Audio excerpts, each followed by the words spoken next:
नमस्कार दोस्तों, स्वागत है आपका मेरे यूट्यूब चैनल पर। आज हम जानेंगे भारतीय संविधान की अनुसूचियों के बारे में। भारतीय संविधान में मूल संविधान में 8 अनुसूचियाँ थी, वर्तमान में 12 अनुसूचियाँ हैं, 4 अनुसूचियाँ नई जोड़ी गई है। अब हम ये जानने का प्रयास करेंगे कि असल में अनुसूचियाँ होती क्या है और ये अनुच्छेदों से किस प्रकार से भिन्न है। दोस्तों, सबसे बड़ा कन्फ्यूजन अनुच्छेद बनाम अनुसूची का रहता है। अनुसूची अनुच्छेद से किस प्रकार से भिन्न है?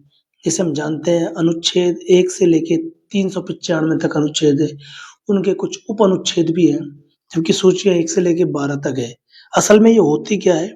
आप ऐसा समझ सकते हो कि जैसे ये 1, 2, 3, 4 ये क्रम संख्या है और इस क्रम संख्या पे इस 1 नंबर पे कुछ लिखा हुआ है, इस 2 नंबर पे कुछ लिखा हुआ है, इस 3 नंबर पे कुछ लिखा हुआ है, ये 4 नंबर पे कुछ लिखा हुआ है। तो ये 1 नंबर अनुच्छेद है, ये 2 नंबर अनुच्छेद है, ये 3 नंबर अनुच्छेद है, ये 4 नंबर अनुच्छेद है। आप ये कह सकते हो कि अनुच्छेद एक प्रकार से क्रम संख्या है, किसी क्रम पर कुछ लिखा हुआ है, किसी कानून के बारे में लिखा हुआ है, तो वो अनुच्छेद है। अनुसूचियाँ इनसे भिन्न है क्योंकि अनुसूची एक प्रकार की पूरी लिस्ट है। जैसे अनुच्छेद 1 में 28 राज्य और 8 केंद्र शासित प्रदेशों की सूची है, पूरी लिस्ट है। तो वो लिस्ट यहाँ लिखने के बजाय उन्होंने लास्ट में परिशिष्ट के तौर पर जोड़ दिया है। उसे हम 1, 2, 3, 4, 5, 6 ऐसे करके 28 राज्य और 8 केंद्र शासित प्रदेशों के बारे में जानकारी मिलती है, उसे हम अनुसूची कहते हैं। अनुच्छेद और अनुसूची का अंतर जानने के बाद हम सीधा पहली अनुसूची पर आते हैं और पहली अनुसूची के बारे में जानते हैं। तो पहली अनुसूची जो है उसमें संघ और राज्य क्षेत्र के बारे में दिया हुआ है।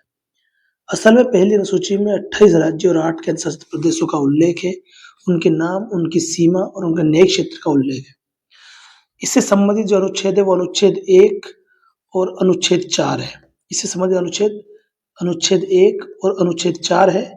अनुच्छेद 4 स्पष्ट करता है कि अनुच्छेद 2 और 3 के तहत आर्टिकल 2 और आर्टिकल 3 के अनुसार अगर किसी राज्य की सीमाओं या उनके नामों में अगर परिवर्तन किया जाता है तो अनुच्छेद 368 के तहत वह संविधान संशोधन नहीं माना जाएगा और इसे संसद साधारण बहुमत से कर सकती है। दूसरी अनुसूची के बारे में जानने का प्रयास करते हैं। तो दूसरी अनुसूची में वेतन और भत्ते और विशेषाधिकार के बारे में, विशेष तौर पे हम समझ सकते हैं कि वेतन भत्ते के बारे में हम कह सकते हैं 2 नंबर का पैसा। एक ट्रिक के तौर पे हम याद रख सकते हैं, ये कहते हैं 2 नंबर का पैसा, यानी कि 2 नंबर पे पैसा, पैसा मतलब वेतन। वेतन के बारे में जानेंगे। वेतन किसका है? तो हम समझते हैं राष्ट्रपति का, राज्यपाल का, लोकसभा विधानसभा के अध्यक्ष उपाध्यक्ष, राज्यसभा और विधान परिषद के सभापति उपसभापति, सर्वोच्च न्यायालय, मतलब सभी के वेतन। इनको याद रखने की जरूरत नहीं है। वेतन और भत्तों के बारे में जानकारी, बस इतना याद रखना है यहाँ से। दोस्तों, चौथी अनुसूची में राज्यसभा में सीटों के आवंटन संबंधी सूची दी हुई है। किस राज्य और केंद्र शासित प्रदेश को राज्यसभा में कितनी सीटें आवंटित की जाएगी, इसका संपूर्ण विवरण चौथी अनुसूची में दिया गया है। हमें याद ये रखना है कि सर्वाधिक सीटें उत्तर प्रदेश को दी गई है, 31 सीटें। न्यूनतम सीटों में एक सीटें कई राज्यों को दी गई है, जिसमें 7 सिस्टर के 7 राज्य, पूर्वोत्तर के 7 राज्य, उनमें से असम को छोड़ दिया जाए तो 6 राज्य वो प्लस सिक्किम 7 हो गए और एक गोवा। ऐसे करके छोटे 8 राज्यों को एक सीटें आवंटित है। यूटी में पुडुचेरी, इनको 1 सीट आवंटित है। राजस्थान की बात करें तो राजस्थान को राज्यसभा में 10 सीटें आवंटित है। 5वीं और 6ठी अनुसूची जो है वो अनुसूचित और जनजातीय क्षेत्रों का विशेष प्रशासन के संबंध में है। तो फिर 5वीं अनुसूची और 6ठी अनुसूची में अंतर क्या है? क्योंकि 5वीं अनुसूची जो है वो संपूर्ण भारत पर लागू होती है सिवाय 4 राज्यों को छोड़ के। वो 4 राज्य है असम, त्रिपुरा, मेघालय और मिजोरम। क्योंकि इन 4 राज्यों के बारे में जानकारी 6ठी अनुसूची में दी गई है। 5वीं अनुसूची इन 4 राज्यों को छोड़ के बाकी सभी राज्य और केंद्र शासित प्रदेशों में अनुसूचित और जनजातीय क्षेत्रों का विशेष प्रशासन के बारे में जानकारी देती है। 6ठी अनुसूची में इन 4 राज्यों के बारे में जानकारी है, असम, त्रिपुरा, मेघालय, मिजोरम। 7वीं अनुसूची जो है वो शक्तियों के विभाजन के संबंध में है। संघ और राज्यों के बीच शक्तियों का विभाजन है। 3 अलग-अलग सूचियाँ बनाई गई है, एक संघ सूची है, एक राज्य सूची है और एक है समवर्ती सूची। संघ सूची पर कानून केवल संसद बना सकती है, जबकि राज्य सूची पर कानून केवल राज्य विधानमंडल बना सकता है। समवर्ती सूची पर कानून संसद और राज्य दोनों बना सकते हैं। संघ सूची में ज्यादा महत्वपूर्ण विषय रखे गए हैं और इसमें मूलतः 97 विषय थे, अब इसमें 100 विषय है। राज्य सूची में मूलतः 66 विषय रखे गए थे, अब 61 है, क्योंकि 42वें संविधान संशोधन 1976 के द्वारा राज्य सूची से 5 विषय उठा करके समवर्ती सूची में डाल दिए गए। वहां पहले 47 थे, अब वहां 52 हो गए हैं। ये 5 विषय कौन कौन से थे? ये शिक्षा, वन, बाट एवं माप, वन्य जीवों और पक्षियों का संरक्षण और न्याय प्रशासन। ये 5 विषय राज्य सूची से उठाकर समवर्ती सूची में डाल दिए थे। 8वीं अनुसूची में भारत की मान्यता प्राप्त भाषाओं के बारे में जानकारी है। मूलतः इसमें 14 भाषाएं शामिल थी, वर्तमान में इसमें 22 भाषाएं हो गई है। ये क्रम कैसे हुआ? तो सबसे पहले सिंधी भाषा जोड़ी गई 1967 में, 21वां संविधान संशोधन। फिर इसके बाद में 3 भाषा एक साथ जोड़ी गई, कोंकणी, मणिपुरी और नेपाली, और कुल 18 हो गई। 71वां संविधान संशोधन 1992 द्वारा। फिर इसके बाद में 92वां संविधान संशोधन, जिसके द्वारा 4 भाषाएं जोड़ी गई, बोडो, डोगरी, मैथिली, संथाली, और कुल 22 भाषाएं हो गई। अंग्रेजी इन 22 भाषाओं में शामिल नहीं है। याद करने का तरीका हम ऐसे लगा सकते हैं कि 71वें संविधान संशोधन में 3 भाषाएं जोड़ी गई, नमक से हम याद रख सकते हैं नेपाली, मणिपुरी और कोंकणी, जबकि इनको हम याद रख सकते हैं बोर्ड मास से, बोर्ड मास, बोडो, डोगरी, मैथिली, संथाली, ऐसे करके हम इनको याद रख सकते हैं। अब हम जानेंगे 9वीं अनुसूची के बारे में। पहली बात तो मूल संविधान में 9वीं अनुसूची का उल्लेख नहीं था, इसे जोड़ा गया पहले संविधान संशोधन 1951 के द्वारा। नेहरू जी की जो सरकार थी वो भूमि सुधार संबंधी कानून बना रही थी, लेकिन संपत्ति के मौलिक अधिकार के आधार पर अदालत में इनको बार-बार चुनौतियां दी जा रही थी। तो इनका समाधान के तौर पे नेहरू जी ने एक ऐसी सूची बनाना सही समझा जिसमें कुछ कानूनों को डाल दिया जाए और उन कानूनों की न्यायिक समीक्षा ना की जा सके या न्यायिक समीक्षा से उन्हें बचाया जा सके। कहानी में मोड़ आता है केशवानंद भारती मामले में, जब निर्णय आया कि 24 अप्रैल 1973 को फैसला सुनाया और इस तारीख के बाद 9वीं अनुसूची में डाले गए किसी भी कानून की न्यायिक समीक्षा की जा सकती है अगर वह कानून मूल ढांचे की अवहेलना करता है तो। वर्तमान स्थिति कुछ इस प्रकार है कि 24 अप्रैल 1973 से पहले के सभी मामलों में सभी कानूनों की सुप्रीम कोर्ट न्यायिक समीक्षा नहीं करेगा और 24 अप्रैल 1973 के बाद के सभी कानूनों की सुप्रीम कोर्ट न्यायिक समीक्षा कर सकता है।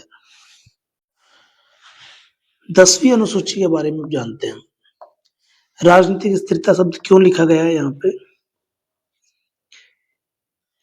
ये आयाराम गयाराम की समस्या, हरियाणा में कोई नेता थे जो कभी इस पार्टी को ज्वाइन कर रहे थे, कभी उस पार्टी को ज्वाइन कर रहे थे, फिर कभी इस पार्टी को, फिर कभी उस पार्टी को। इस समस्या के समाधान के लिए 52वां संविधान संशोधन किया गया 1985 में और 10वीं अनुसूची जोड़ी गई। 10वीं अनुसूची में साफ-साफ दल बदल को रोकने के लिए एक कानून बनाया गया जिसके तहत सदस्यों को अयोग्य घोषित किया जा सकता है। अयोग्यता किसके आधार पर? दल बदल का। एक व्यक्ति इस दल से उस दल में जाता है तो उसकी सदस्यता को रद्द किया जा सकता है। इस अयोग्यता का निर्धारण कौन करता है? तो सदन का अध्यक्ष करता है। लोकसभा का सदन है तो लोकसभा अध्यक्ष करेगा और विधानसभा का सदन है तो विधानसभा अध्यक्ष करेगा। इसमें अपवाद ये है कि किसी पार्टी के अगर 2/3 से अधिक सदस्य एक साथ दूसरी पार्टी में चले जाते हैं तो इसे दल बदल का दोषी नहीं माना जाएगा।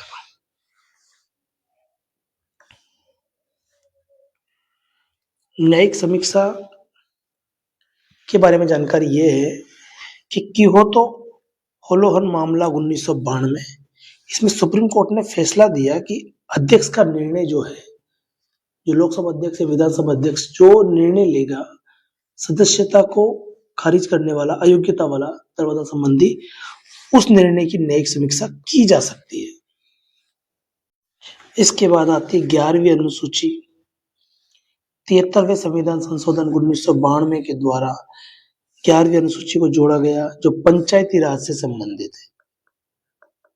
पंचायती राज से संबंधित है। ग्रामीण स्थानीय स्वशासन को संवैधानिक दर्जा और शक्तियां प्रदान करने के लिए इसे जोड़ा गया। इसमें पंचायतों की शक्तियां, अधिकार और जिम्मेदारियों के कुछ विषय दिए गए हैं। इससे संबंधित जो अनुच्छेद है वो अनुच्छेद 243 जी है, इंग्लिश में याद रखेंगे 243 जी। इसमें कुल 29 विषय दिए गए हैं। कुछ मुख्य हैं कृषि, पेयजल, ग्रामीण आवास, सड़कें, विद्युत, ग्रामीण विद्युतीकरण, शिक्षा। इनको याद नहीं रखना है, बस इतना याद रखना है कि इसमें कुल 29 विषय दिए गए हैं। यहाँ याद रखने वाली 3 चीजें हैं: संविधान संशोधन, 243 जी आर्टिकल, 29 विषय, 11वीं अनुसूची। बात खत्म। अब आ जाते हैं हम 12वीं अनुसूची पर, जो नगरीय स्वशासन या शहरी स्वशासन से संबंधित है। 74वें संविधान संशोधन 1992 द्वारा इसे जोड़ा गया और ये शहरी क्षेत्रों में स्थानीय स्वशासन को सशक्त बनाने और नगर पालिकाओं को संवैधानिक मान्यता देने के लिए इस सूची को बनाया गया। नगर पालिकाओं की शक्ति, अधिकार और जिम्मेदारियों के बारे में इसमें जानकारी है। इससे संबंधित जो महत्वपूर्ण अनुच्छेद है वो है 243 डब्ल्यू। इसमें भी कुल 18 विषय है, उसमें 29 विषय थे, इसमें 18 विषय है। याद सिर्फ यही रखना है कि इसमें 18 विषय है। वही सार्वजनिक सुविधाएं, शहरी नियोजन, सड़कें और पुल, जल आपूर्ति, अग्निशमन सेवाएं, इनको याद नहीं रखना है क्योंकि नगर पालिका जो सारे कार्य करती है वो इसमें शामिल है। अब क्विक रिकैप देखते हैं एक साथ कि किस प्रकार से ये गतिशील और लचीला ढांचा है। पहले 8 अनुसूचियां थी, वर्तमान में 12 है। प्रथम अनुसूची में राज्य क्षेत्र के बारे में है, दूसरी में वेतन और भत्तों के बारे में है, तीसरी में शपथ के बारे में है, चौथी में राज्यसभा सीटों का आवंटन है, पांचवी में अनुसूचित क्षेत्र है, छठी में भी जनजातीय क्षेत्र है पर ये असम, त्रिपुरा, मेघालय और मिजोरम के लिए है, सातवीं में शक्तियों का विभाजन है, आठवीं में भाषाएं हैं जो कि 22 भाषाएं हैं। इसके बाद 9वीं में भूमि सुधार कानून है, इसके लिए हमें 24 अप्रैल की डेट याद रखनी है, 24 अप्रैल को 1973। 10वीं में दल बदल है, 11वीं में पंचायती राज है, इसमें 29 विषय और 12वीं में नगर पालिका, इसमें 18 विषय। बस इस वीडियो में बने रहने के लिए आपका बहुत बहुत धन्यवाद। वीडियो को लाइक करें और चैनल को सब्सक्राइब जरूर करें। मिलेंगे अगली वीडियो के साथ। धन्यवाद।